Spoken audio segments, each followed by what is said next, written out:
Porque nesse ano as projeções de crescimento econômico para o Brasil variam. Enquanto o Boletim Focus estima 2%, o Fundo Monetário Internacional revisou a projeção para 2,5%. Fatores como a transferência de renda, juros altos e alta do dólar devem impactar o mercado e, consequentemente, o resultado do PIB. Eu converso agora sobre esse cenário com o economista Jason Vieira, do Money U Consult. Boa noite, Jason. Seja muito bem-vindo aqui ao Jornal Times Brasil. Boa noite, obrigado pelo convite. Bom, em 2024 o PIB surpreendeu para cima. A Selic mais alta agora, na sua opinião, vai diminuir essa velocidade? Ou você enxerga um bom caminho de crescimento para esse ano também? Nós temos alguns fatores importantes a serem colocados na questão da Selic. O primeiro é um posicionamento um pouco mais cauteloso das empresas em relação ao investimento. Você teve no ano passado uma vantagem importante, que pouco se mede nesse momento, que muitas empresas aproveitaram o ciclo que se imaginava seria de corte de juros para baixo de 10%, que as projeções médias das curvas de juros apontavam até para muito próximo de 9% nos juros brasileiros.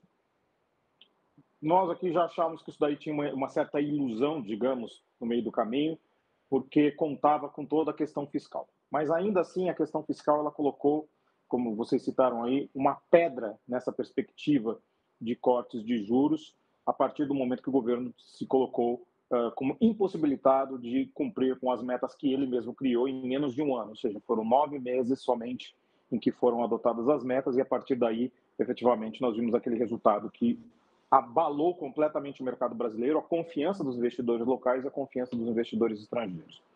Só que qual que era o ponto muito importante naquele momento? Você teve diversas empresas de diversos setores, varejo, agrícola, tudo que você pode imaginar, que aproveitaram taxas de juros muito baixas e fizeram captações de crédito naquele momento. E de crédito com valor muito baixo. Então, você teve uma criação enorme de diversas empresas que tinham fundos de crédito que foram criados naquele momento, à profusão, conseguiram se manter com um certo rendimento até a metade do ano, porque alguns ainda conseguiram oferecer com taxas de juros até o movimento de alteração da taxa de juros brasileira, que aí começou a sair de afrouxamento, ou seja, de corte para alta de juros. E agora nós temos basicamente o fim desse processo de fundos de investimento com valor baixo, ou seja, crédito ofertado a valor baixo, e o crédito, na média, está muito caro. Primeiro, como nós vemos nas curvas de juros e o quanto o mercado tem pedido no Tesouro ou em diversos investimentos, as taxas muito elevadas, e isso provavelmente vai sim se refletir na perspectiva de crescimento econômico. Nós não temos uma perspectiva tão otimista quanto o mercado e nem sequer tão otimista quanto a FMI. Nós estamos projetando um crescimento mais próximo de 1,4% para este ano, dado esses desafios e dado o impacto inflacionário do câmbio, que tem se mantido muito elevado, acima de 6 por um período muito longo, e isso tem criado impactos importantes numa economia extremamente dolarizada como é a brasileira. Jason, boa noite, tudo bem? Jason, queria entender um pouco, né? Ano passado a gente estava falando muito sobre pacote fiscal, a gente falou sobre a eleição nos Estados Unidos, todos efeitos muito fortes para a economia global, para a economia brasileira e para a economia global. Para esse ano, não é um ano de eleição presidencial, né? Vai ficar para 2026, também não temos eleições nos Estados Unidos. O que o investidor, na sua opinião, tem que ficar atento em relação a esses movimentos que podem afetar tanto a economia brasileira quanto a economia mundial? O que você destacaria? Eu acho que um destaque são os Estados Unidos, que estão na moda já faz 2 anos, em termos de mercado. Você está tendo os Estados Unidos dragando, primeiro era um movimento de renda fixa, agora é um movimento basicamente de renda variável.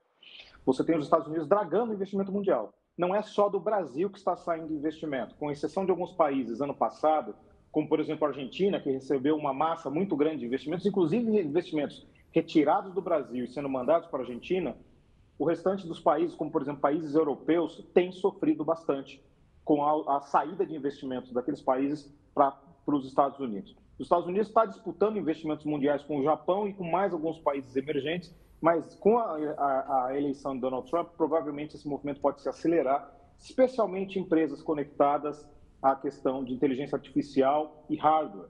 Esses 2 pontos podem ser muito importantes. Isso se traduz também como um dólar forte, que é uma premissa de Trump.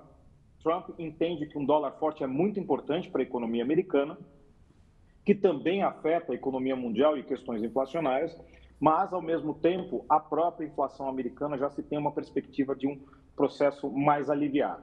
Muito se fala da questão do Trump Economics e do quanto isso poderia se gerar de inflação com as tarifas, mas nós fizemos uma análise dos anos Trump, especialmente aqueles que foram colocados as tarifas contra a China, e o crescimento do PCE, que é a principal medida que os Estados Unidos usam como inflação, foi de 0,2% no ano. Ou seja, dado a inflação de meios monetários, ou seja, de excesso de moeda que está no sistema agora, especialmente também com todos os problemas que estão se passando nos Estados Unidos, com o déficit muito elevado, quase 36 trilhões de dólares, isso é muito semântico, essa inflação que pode ser gerada pelas tarifas de Trump. Não deve ser preocupantes. Aqui no Brasil, a preocupação ela é um pouco mais complicada, porque nós estamos embebidos dentro do imponderável da política.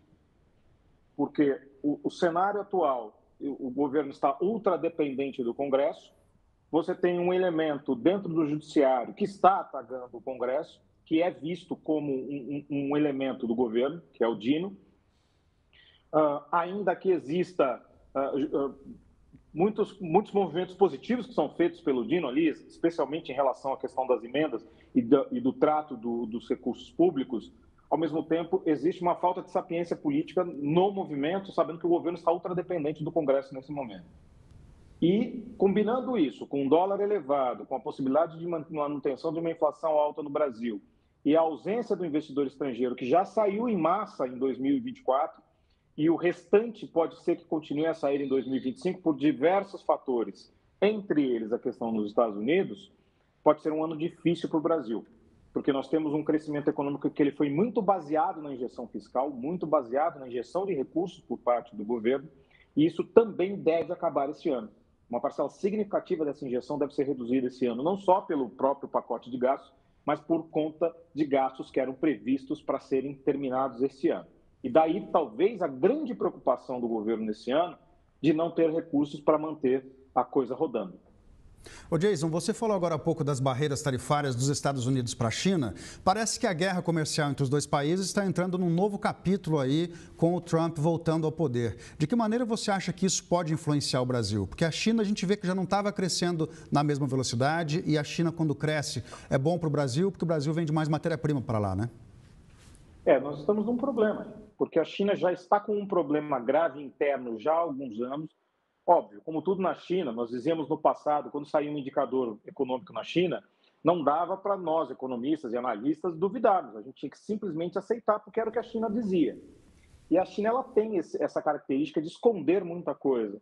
E como nós temos contato com algumas pessoas que trabalham em Xangai, trabalham em Hong Kong, trabalham em algumas empresas que têm conexão com a China, a situação lá está muito mais grave do que a China tenta transparecer. Ela está com um problema sanitário de novo. Não deve ser uma pandemia, não deve ser uma endemia, não deve ser uma epidemia, mas é um problema sanitário de novo. O sistema imobiliário deles não se recuperou do problema da Evergrande de 3 anos atrás.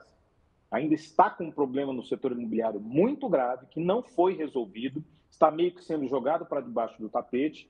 E a atividade econômica da China, ela sofreu alguns reveses nos últimos anos, porque um grande parceiro comercial da China, que são os Estados Unidos, acabou por optar por Vietnã, Índia e outros países ali do Sudeste Asiático, tirando os pactos industriais e colocando nesses países, beneficiando esses países, que tem um sistema muito semelhante ao chinês, e para esses países fica muito positivo.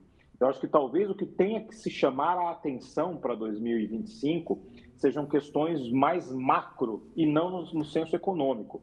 Nós temos um problema que é da continuidade da guerra na Ucrânia, não se sabe qual que vai ser o processo de resolução através da diplomacia de Trump.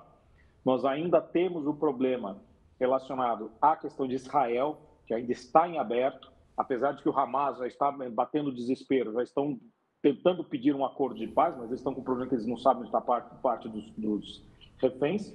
E aí tem a questão de Taiwan. Se a China se sentir ameaçada, se o seu crescimento estiver fraco, ela precisar de uma cortina de fumaça, provavelmente pode ser Taiwan. Então temos que ficar muito atentos às questões geopolíticas também de 2025, que são coisas que devem chamar a atenção para o Brasil. E a China não crescendo, ela é um problema para o Brasil. Nós perdemos diversas oportunidades de termos acordos comerciais melhores com os Estados Unidos, e talvez uma boia de salvação, entre grandes aspas, seja o acordo comercial com a zona do euro, com a União Europeia.